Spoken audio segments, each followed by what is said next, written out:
What is up, everybody? It is me, DevilNeverCry, and of course, we are back, 2021. Hope all of you had a happy holidays and a wonderful new year.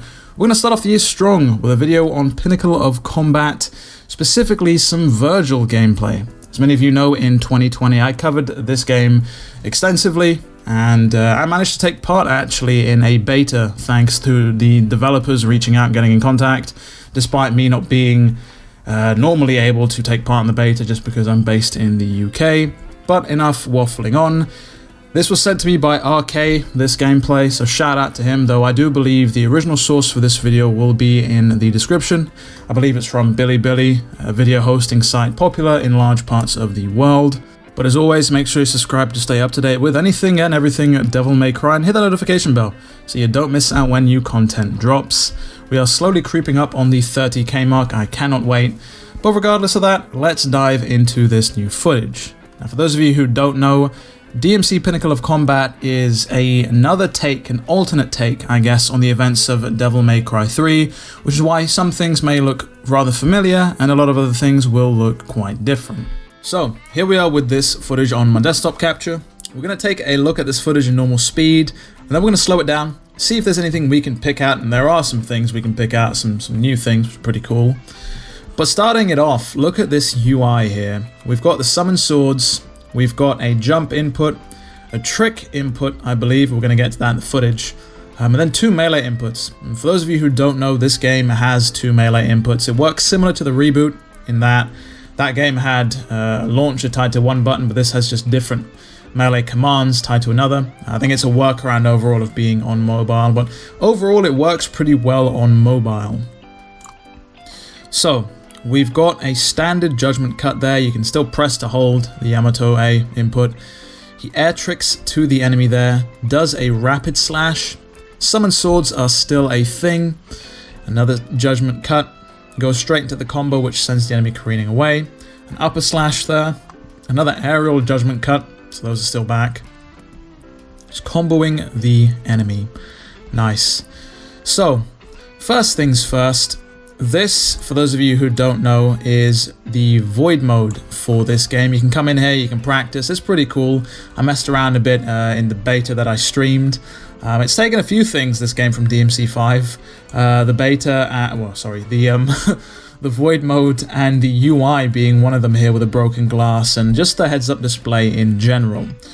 So the first thing that kind of caught my attention there, as did to many of you no doubt, is the judgment cut.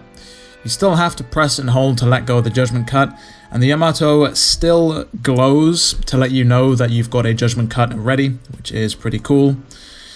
Next up is the air trick, which Vergil did right here, which that is confirmed, I guess, to be the trick button. I wonder how the trick down and trick up is going to work, you know, because trick up you need to not be locked on, I suppose, and trick down is probably going to require some sort of some left thumbstick input.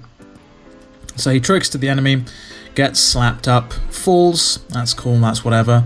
The next thing I want to get to is, well, obviously we've got the summon swords. No doubt when you press and hold the button there's going to be different formations. It's to the bit where he comes and does the upper slash I want to get into, because there's something rather peculiar. So he throws the enemy away here. As you can see here, it's still press and hold the melee input for the upper slash to rise up along with it. And then right here, he does a peculiar move. That move right there is the ender to Vergil's roulette spin. It's the one he does when you finish the roulette spin. He does that final hit, sends enemies careening straight to the floor. And it seems here that you don't actually have to do the roulette spin. It seems as though I think you have to hold the input. Or no, you have to hit the Yamato A. And Vergil does that, and I guess it sends enemies straight to the ground. I wonder if you hold it, will he come along down with it? Just like that move, the cleave out of DMC5. I'm not too sure, but that's a new move for Vergil, and that's pretty cool. And it's to be expected. With Dante and his gameplay, they did change a few things, as many of you saw if you watched some of the footage I put out. So it's no surprise that they've changed some things for Vergil.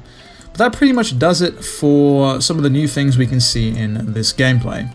So we've got a pretty cool look at Vergil there. shaping up to be just as overpowered as he is in all the other games he features in.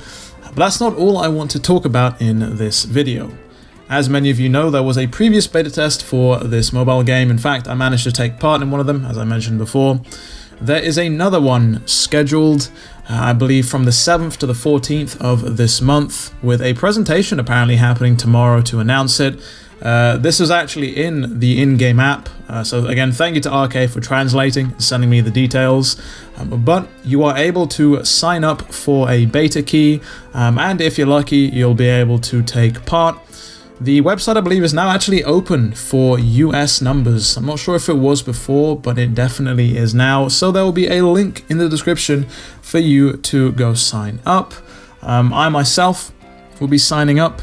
I think I found a way to get around being based in the pesky old UK with their non-US numbers, darn it. But that brings us to the end of the video, of course.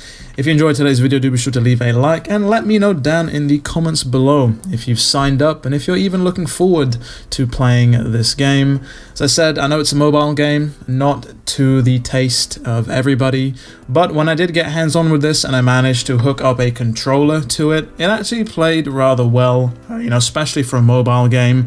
And it's got all the things you'd expect from a DMC game, things like jump cancelling, weapon cancelling, weapon switching, all that jazz, and it played fairly well. But that is going to be it for this video.